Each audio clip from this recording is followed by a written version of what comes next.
السلام علیکم ورحمۃ اللہ وبرکاتہ۔ ہماری کتاب انتہا پسندی حقیقت کے آئینے میں اس کا مختصر تعارف آپ کے سامنے پیش خدمت ہے۔ سب سے پہلے اس کتاب میں ان اسباب کا ذکر ہے جن سے انتہا پسندی جنم لیتی ہے۔ دوسرے نمبر پر انتہا پسندی کا حل کیا ہے۔ تیسری بات اس میں یہ ہے کہ مذہبی طبقہ کو بلا امتیاز انتہا پسند کہنا یہ بھی ایک انتہا پسندی ہے۔ اور چوتھے نمبر پر مدارس نے پیغام امن کیسے دیا۔ پھر پانچویں نمبر پر مدارس کے خلاف سازش کس نے اور کیوں کی۔ چھٹے نمبر پر مسلمانوں کے اصل رہنما کون تھے، ان کا مختصر تعارف۔ پھر اتحاد کیسے ممکن ہے اور اس کی کیا صورت ہو سکتی ہے۔ پھر اسمبلی میں انتہا پسندی کی مثالیں، میڈیا پر انتہا پسندی کی مثالیں، یونیورسٹیوں میں انتہا پسندی کی مثالیں اس کتاب کے اندر نقل کی ہیں تاکہ حقیقت پتہ چل سکے کہ انتہا پسندی کی حقیقت کیا ہے اور انتہا پسند عناصر کون ہیں اور یہ انتہا پسندی کیوں پھیل رہی ہے۔ اس کی وجہ اور اس کے اسباب سب اس کتاب کے اندر جمع کر دیے گئے ہیں۔ اس کتاب کے مضامین کا مقصد یہی ہے کہ یہ کتاب پڑھ کے آدمی یہ سمجھ سکے کہ انتہا پسندی کہتے کس کو ہیں اور انتہا پسند ہے کون۔ اس کتاب کا آغاز میں نے سن 2013 میں کیا۔ اس وقت پنجاب یونیورسٹی کے ایک اسٹوڈنٹ جنہوں نے مجھے یہ کہا تھا کہ دہشت گردی اور اس کا حل اس عنوان پر تقریر لکھ کے دیں۔ میں نے ان کو تقریر لکھ کے دی تو پھر دوبارہ ہی ایسے کسی نے کہا کہ انتہا پسندی کی حقیقت کیا ہے، اس عنوان پر آپ لکھ کے دیں۔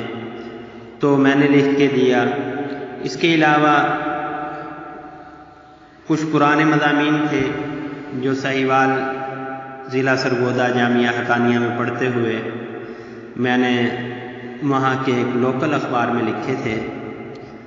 اخبار ساہو اور سرگودا پوسٹ وغیرہ کے اندر وہ چھپے تھے۔ ابھی پچھلے دنوں ہمارے پاس رنالہ خرد کے فہیم نوجوان میاں عبدالرؤف احراری صاحب ایم فل انگریزی ادب FC کالج لاہور وہ تشریف لائے۔ انہوں نے مختلف کتب کو دیکھا۔ وہیں پہ ہماری اس کتاب کا مسودہ بھی تھا جو بالکل بکھرے ہوئے مضامین کی صورت میں تھا۔ تو انہوں نے یہ کہا کہ اگر آپ اجازت دیں تو ہم اس کو ترتیب دے کر اس کی اشاعت کا بندوبست کرتے ہیں۔ تو میرے لیے تو یہ سعادت کی بات تھی اور میرے پاس اسباب نہیں تھے اتنے کہ میں اس کو شائع کر سکتا، اور کسی کو میں نے کہا بھی نہیں کہ اس کو شائع کر دیا جائے، کسی ادارے سے بھی رابطہ نہیں کیا۔ بہرحال یہ تحریر ایسی تھی کہ جو میرے پاس سن 2013 سے لکھی ہوئی تھی، تو اب اس کو میاں عبدالرؤف احراری صاحب نے مجھ سے لیا اور اس کی اشاعت کے لیے فکر مند ہوئے۔ اللہ رب العزت سے دعا ہے اللہ تعالیٰ اس کتاب کو پڑھنے والوں کے لیے نافع بنائے، اللہ رب العزت صحیح سمجھ عطا فرمائے اور ہمیں دین اسلام، دہشت گردی، انتہا پسندی ان کے بیچ میں فرق کرنے کی توفیق عطا فرمائے۔ اور یہ فرق کرنا کوئی مشکل نہیں، سازشیں کرنے والے سازشیں کرتے رہیں گے، مگر یہ بھی ایک حقیقت ہے کہ کلمہ تو اللہ ہی کا بلند ہوگا اور انشاءاللہ ہوتا رہے گا اور ہو رہا ہے۔ بہرحال اس کتاب کو پڑھنے سے یقیناً بہت سی ایسی باتیں ہوں گی جس سے پڑھنے والے کے علم کے اندر اضافہ ہوگا، تاریخی حقائق آپ کے سامنے آئیں گے، انتہا پسندی، دہشت گردی ان کا مفہوم سمجھ میں آئے گا، اور بھی بہت سے فوائد اس کتاب سے آپ کو ملیں گے انشاءاللہ۔